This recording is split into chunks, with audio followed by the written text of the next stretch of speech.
Still on Mozambique, it has been rocked by violence since the announcement of the October 9 election results. According to civil society organizations, at least 30 people have lost their lives at the hands of police since the protests began. Supporters of presidential candidate Venancio Mondlane have accused Frelimo of rigging the elections, which saw Frelimo's Daniel Chapo being announced as the winner.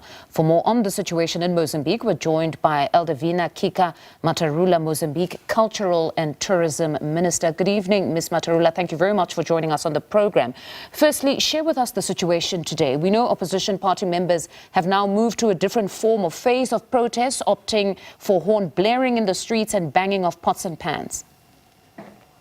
Good evening, and thank you very much for giving us the opportunity to talk a little bit about our country and the culture and tourism, and also the situation in Mozambique. I have to confirm to you that Mozambique is very calm, and the situation is way better than what you saw and what you showed in the videos a few minutes before. Also want to thank for the updates that you're giving to the South African people regarding the situation. And we're here actually to talk about the tourism in Mozambique.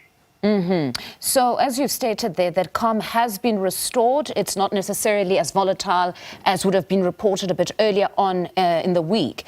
But beyond this, we understand, before we get to the impact that this has had on tourism, because, of course, it is a very important time of the year. Many people will be deciding on whether to go to Mozambique for holidaying or anywhere else around the world. So we would want to know of the stability thereof. But just before we touch on the tourism element, we understand that presidential candidate Venancio Mondlane has accepted the President Nyusi's invite to meet and perhaps chart a way forward with some of those presidential candidates just to ensure their stability. What can you tell us about this decision? We're very happy that Venancio Mondlane is available to discuss with the other candidates and our dear President about the situation we're living here, and we're looking forward for that meeting. And then to the tourism element, how has the instability affected the tourism sector? Well, we actually, I have to say that we understand the recent events in Mozambique have raised concerns among the travelers. And we definitely want to address openly and transparency. The safety for both our residents and visitors remains our top priority. So what I would say is that while demonstrations have occurred, it's important to note that no incident of violence involving tourists or their vehicles have been reported, even in affected areas like Maputo city or Maputo province.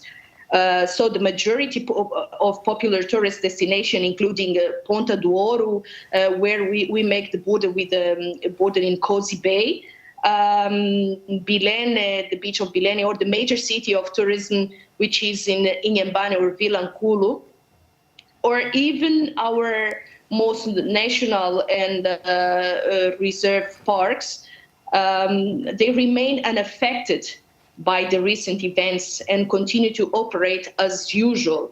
So we're working closely with the tourism industry and local authorities to keep travelers informed, provide updates on the situation and on the ground, and then ensure seamless travel experiences through increased security measures. So you're saying at this point their safety would be guaranteed. If a family decided, in the midst of all that is happening, if they decided to vacation in Mozambique now, specifically perhaps Inhambane or Maputo, you're saying that they would be safe, even if there would be perhaps modest protests here and there, some wearing black, nevertheless, tourists would be safe? Yes, we're taking all measures, and as I told to you, is that no incident has been reported during the worst period of the protests. No incident has been reporting to the tourists, because we are definitely working and to protect our tourists. But as I mentioned, the situation now is way better than what we had a few weeks ago. All right. Minister, thank you very much for your time on The Full View. That was Eldevina Kika Materula, Mozambique's Cultural and Tourism Minister, speaking to us there.